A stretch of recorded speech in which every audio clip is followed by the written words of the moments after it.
All right, so the next thing is GRR, Rapid Response. GRR Rapid Response is a Google product, and they, rather than name it Google Rapid Response, they named it GRR Rapid Response, where the G stands for GRR, just to give you a headache, a recursive acronym. But anyway,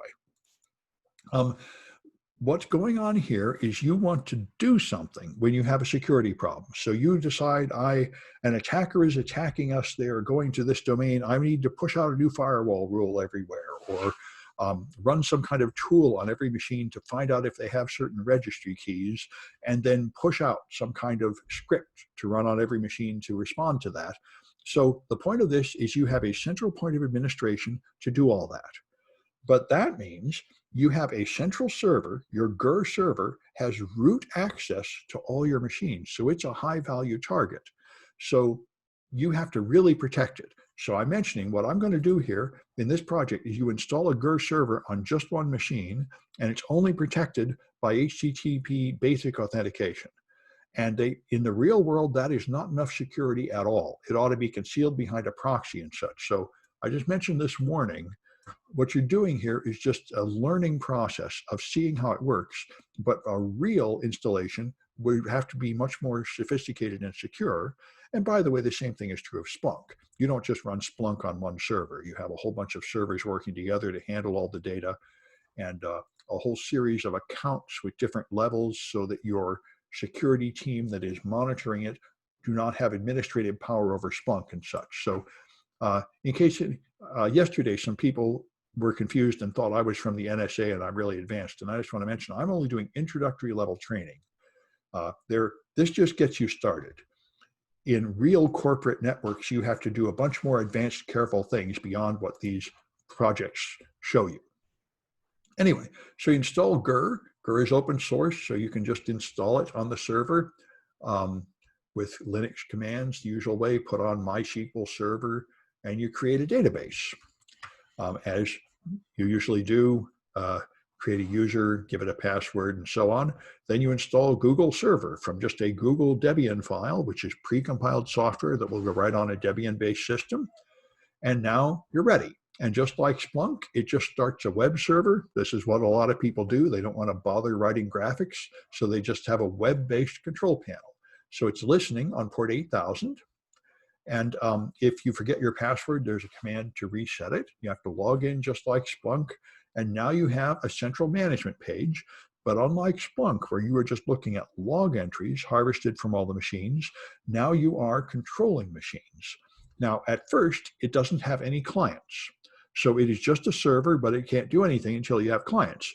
So you go to the configuration page binaries, and you can just download binary clients, which you run on machines to make them join the network. And these are what attackers would call remote access Trojans.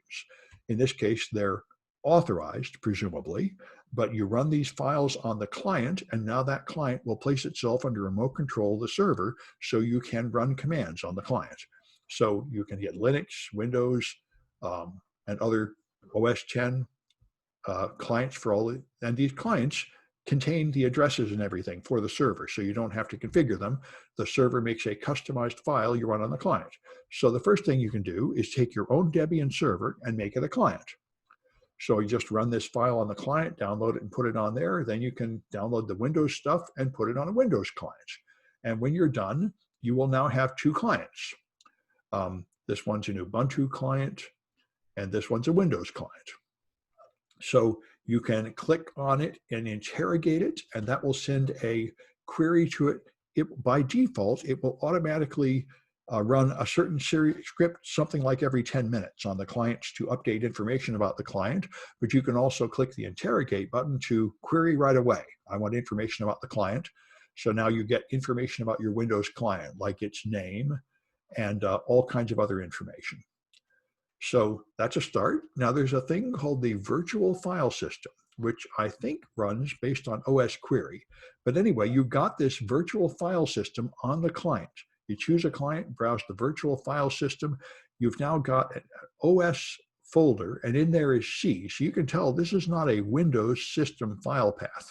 This is a more general file path that applies to any operating system.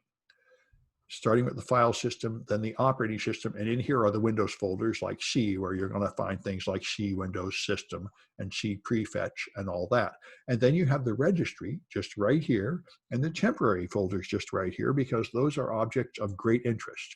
Registry is where a lot of malicious things are put on Windows systems, and the temp files is where a lot of attackers place loot they're stealing and temporary attack files and so on, because it's a folder that has write permission to everybody. So you can explore the registry. You can just open it up like folders and you're looking in the registry. And then you can define flows. A flow, the thing to understand is that the point of GRR is you are going to have one server, and that server is going to perform instant response for a whole fleet of machines, like say 50,000 machines. Now you can't have a normal client-server relationship at that scale. One thing you must never have is the server is waiting for the clients to do something. You have to make it all asynchronous, where you push something out to the clients, and then the clients do it and send the answer back later, but you're not waiting for it. It has to be asynchronous like email. You send a message and you don't know or care whether the client is listening or processing it right now. I'll just go on to the next job and notice later when the client replies. So that thing is called a flow, sort of like a script of tasks that the clients will perform and then give me the answer later. So you can manage these flows, and there's a flag to get to show that you got here. And when you create a flow, you just start from a library of available flows. So there's the interrogate I mentioned before that will just ask the client questions like, how big is your disk drive? What version of the operating system do you have? Then there's browser queries to get information like the history of Firefox or Chrome. You can collect things. Here's OS query I mentioned before that will get you do any of those OS query commands from that Facebook tool. Here's get the master boot record, list the shadow copies, which are automatically created backups on Windows systems. You can dump the currently running processes. You can run a Yara process scan using the Yara tool we mentioned earlier.